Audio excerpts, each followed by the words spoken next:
नमः सभायै। आप सभी को मेरा प्रणाम, नमस्कार। मेरा नाम डॉक्टर अंकित मनोड़ी।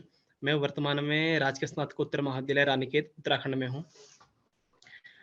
वेब्स के द्वारा आयोजित इस सेमिनार में आप सभी को मैं नमस्कार करता हूँ और जो मेरा विषय है, जो शीर्षक को आधारित मान करके जो शोध पत्र वाचन करने जा रहा हूँ, मेरा शीर्षक है वैदिक स्वरों का नवप्रवर्तनीय उपयोग। वैदिक जो स्वर हैं, वेदों में प्रयोग होने वाले उदात्त, अनुदात्त स्वर जो आदि जो चिन्ह हैं, जो चिन्ह जो स्वरों का प्रयोग किया जाता है, उन स्वरों का नवप्रवर्तनीय उपयोग किस प्रकार से हो जाता है, किस प्रकार से होता है और किस प्रकार से उनका उपयोग है, किस प्रकार से हम शब्दों के अर्थ को सही-सही भली-भाँति जान सकते हैं, इस विषय पर मैंने अपना शोध पत्र लिखा है, जिसको मैं आपके सामने प्रस्तुत करने जा रहा हूँ। विषय है वैदिक स्वरक का नवप्रवर्तनीय उपयोग।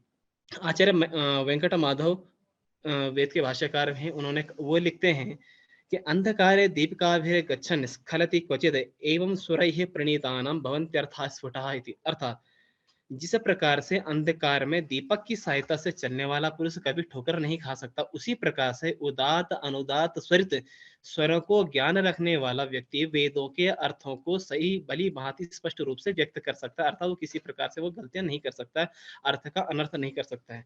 इस विषय में स्वर कितने होते हैं, किन्हीं आचार्यों के द्वारा 7 स्वरों को माना गया है, किन्हीं के द्वारा 5 स्वरों को माना गया है, किन्हीं के द्वारा 3 स्वरों को ग्रहण किया गया है।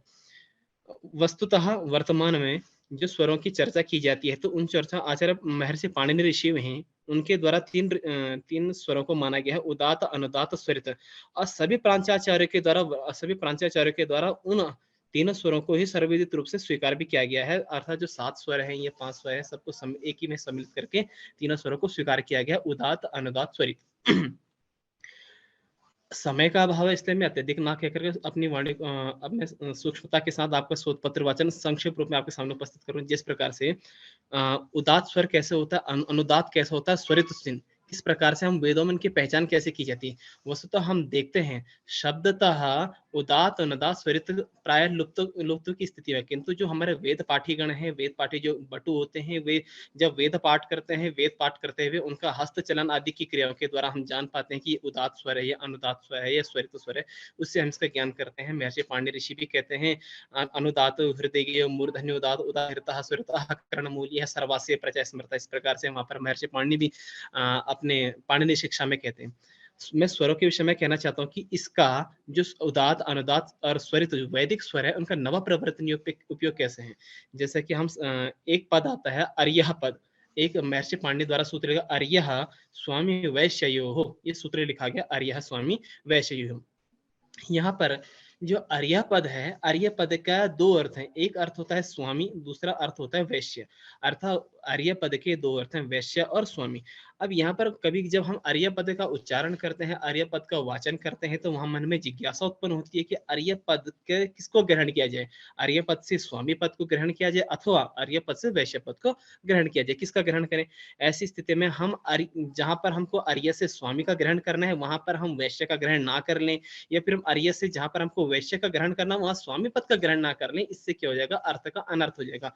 जैसे कि हमारे महाभाष्यकार पतंजलि हुए, वो कहते हैं यथैव ही शब्द ज्ञाने धर्मः एवं अपशब्द ज्ञाने अपि अधर्मः। जिस प्रकार से साधु शब्द के ज्ञान से धर्म होता है, उसी प्रकार से अपशब्द के ज्ञान से अधर्म भी होता। अतः हम अपशब्द करके अधर्म के भागी ना बने, इसलिए हमें साधु शब्दों का ज्ञान होना आवश्यक है।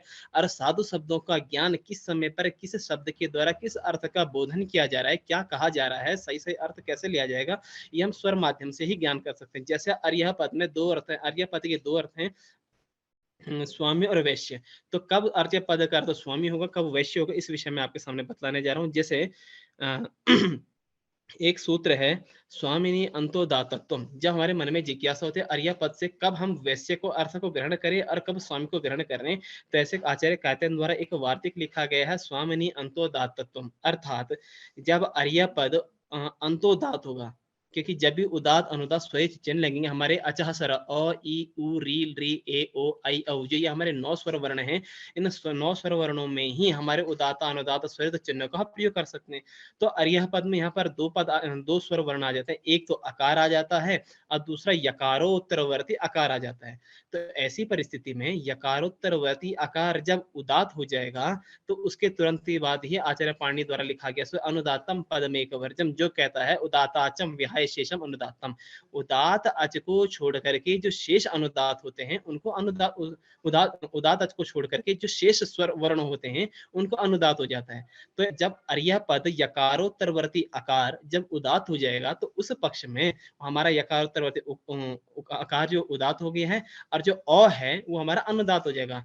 जब स्वामिनी अंतोदातम तो इस पक्ष को लेंगे तो उस पक्ष में जब अंत उदात तो स्वामिनी अंतोदातत्वम इस वार्तिक की सहायता से अर्थ का ग्रहण किया जाएगा कि जब अंत उदात होगा और आदि अनुदात होगा उस समय पर इस अर्य पद का अर्थ होगा स्वामी, ऐसा अर्थ लिया जाएगा। और जिस पक्ष में हम अंतोदात ना करके अर्य पद को आदि उदात कर देते हैं, आदि उदात मान लेंगे कि भैया आदि उदात कैसे होता है, कहाँ पर, तो बस दो पद हैं, अर्य में भी दो पद है, एक अ दूसरे यकारोत्तरवर्ती अ, दो पद अर्थात दो स्वर वर्ण है।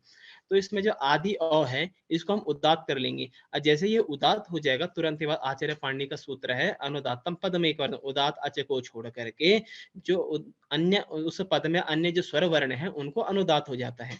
तो जो हमारा इस समय पर अ है आदि उदात अर्थात आदि वर्ण हमारा उदात हो जाएगा। तो आदि वर्ण हमारा उदात अ उदात हो जाता है। इसको छोड़ करके जो यकारोत्तरवर्ती आकार है वो अनुदात कहलाता है। अभी अनुदात कहलाएगा जिस पक्ष में अंत उदात था उस पक्ष में अर्थ हो जाएगा हमारा स्वामी और जिस पक्ष में अर्घ्य पद आदि उदात हो जाएगा उस पक्ष में हो जाएगा वैश्य, ऐसा अर्थ हो जाएगा। तो इस प्रकार से उदात अनुदात स्वरित इन तीन स्वरों के द्वारा जो हमारे वैदिक स्वर हैं इन स्वरों के द्वारा हम यह जान सकते हैं कि भैया किस समय में किस पद का क्या अर्थ होता है और इसका सही सही अर्थ क्या होता है। तो हम ये स्वरों के माध्यम से अर्थ का निश्चय करने में समर्थ हो सकते हैं। यदि जैसे हम अनेकों भाष्यकार हैं उन्होंने इसका मतलब अर्थ किया है, लेकिन सही सही अर्थ हम कैसे, जब तक हमें स्वरों का ज्ञान नहीं होगा तब तक हम सही सही अर्थ का निर्णय करने में असमर्थ भी होंगे। अतः हमें साधु शब्दों का ज्ञान कैसे हो स्वरों के माध्यम से ही किया जा सकता है।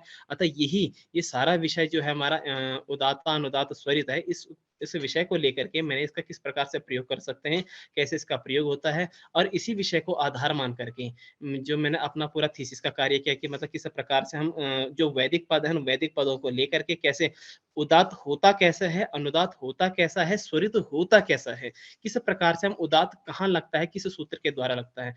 जैसे उदाहरण के लिए मैं आपके सामने प्रस्तुत करता हूँ, कोई पद है किसी एक पद को लेते हैं, उस एक पद में मान लेते हैं तीन तीन स्वर वर्ण हैं।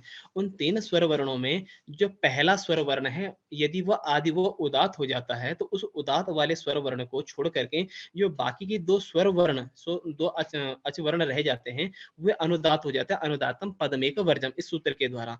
और जब ये दो अनुदात हो जाते हैं पुनः अनुदात के बाद जो तीसरा अच वर्ण है उसको स्वरिता सहितायाम अनुदात्तानाम अर्थात अनुदात के बाद जब कोई दूसरा अनुदात होता है तो उस अनुदात को स्वरित हो जाता है। इस प्रकार से कब उदात होगा, अनुदात हो गया, स्वरित हो गया। और उसके बाद फिर भी उसके बाद भी यदि स्वरित चिन्ह के बाद भी यदि कोई अनुदात शेष रह जाते हैं उन अनुदातों का एक श्रुति हो जाती है। ये एक स्वर का माध्यम है, एक स्वर की प्रक्रिया है कि किस प्रकार से स्वरों को लगाया जाता है, किस पद पे कैसे स्वर लगाए जाए। कहीं पर प्रत्ययों के माध्यम से जाना जाता है, कहीं पर समास के माध्यम से जाना जाता है, कहीं पर धातु के माध्यम से, कहीं पर पद को आधार मान करके इस प्रकार से स्वर का प्रयोग करते हैं। जब हम स्वरों के विषय में जान लेंगे कि भैया स्वर किस अर्थ में लगा, उसी प्रकार से वेदों के मंत्र को हम सामने रख करके कि वेद का जो मंत्र है ये मंत्र किस अर्थ में यहाँ पर लिया गया, किस कारण से यहाँ पर लिया गया, इसका क्या अर्थ हो सकता है, इस विषय को हम लेते हैं। तो उसी प्रकार से जब तक हम स्वरों का ज्ञान नहीं होगा तब तक हम वैदिक मंत्रों का अर्थ सही सही प्रकार से नहीं कर पाएंगे। और जब तक सही सही सही प्रकार से हम अर्थ का निर्णय नहीं करेंगे तो अर्थ का अनर्थ हो जाएगा। और अर्थ का अनर्थ होने पर माँ भाष्यकार कहते हैं जिस प्रकार से साधु शब्द के ज्ञान में हमको धर्म होता है और असाधु शब्दों के ज्ञान में अधर्म होता है तो हम अधर्म के पाप के भागी न हो। अतः साधु शब्दों का प्रयोग हो, साधु शब्द वेदों का सही सही अर्थ हो। जिस प्रकार से हमारे वर्तमान समय नाना प्रकार के जो लोग हैं, किसी का नाम लेना उचित नहीं है, तो वे वेदों पर आक्षेप उठाते हैं, कहते हैं वेदों में गोमांस है, ये है, ऐसा होना चाहिए, वेदों में ये लिखा है, उल्टा सीधा कुछ भी कह रहे। किंतु जब तक हम उस वैदिक मंत्र का सही सही अर्थ नहीं लगाएंगे, जब तक हम स्वर ज्ञान नहीं है तब तक हम अर्थ का ज्ञान कैसे लगाएंगे, व्याकरण का ज्ञान नहीं कैसे अर्थ लगाएंगे। किंतु जब तक, इसलिए हमको वैदिक व्याकरण का ज्ञान होना चाहिए, स्वर का ज्ञान होना चाहिए, स्वरों के ज्ञान के आधार पर ही हम वैदिक मंत्रों को ज्ञान का अर्थ लगा सकते हैं। केवल हवा, बहुत से लोग आक्षेप उठाते हैं, अब उनके साथ कभी कभी हमारे बहस होता है कि किस प्रकार से आप कर रहे हैं, ये गलत अर्थ लगा रहे हैं, क्योंकि जिस महाविद्यालय में पढ़ा रहा हूँ, इसी महाविद्यालय में मेरे साथ कुछ लोग कहते हैं कि वेदों में ऐसा लिखा है, लेकिन वे लोग कहते हैं कि भाई इस राइटर ने अपना लेख लिखा है, उन्होंने कहा वेदों में ऐसा लिखा है। किंतु जिस राइटर के द्वारा ये कहा जा रहा है कि वेदों में ऐसा लिखा है, वह राइटर ये नहीं जानता है कि वहां पर किस प्रसंग में ये बात कही गई है, और उसका अर्थ भी अनेकों अर्थ होते हैं। स्वर के माध्यम से आप वो देखिए कि वहां पर उसका क्या अर्थ लिया गया।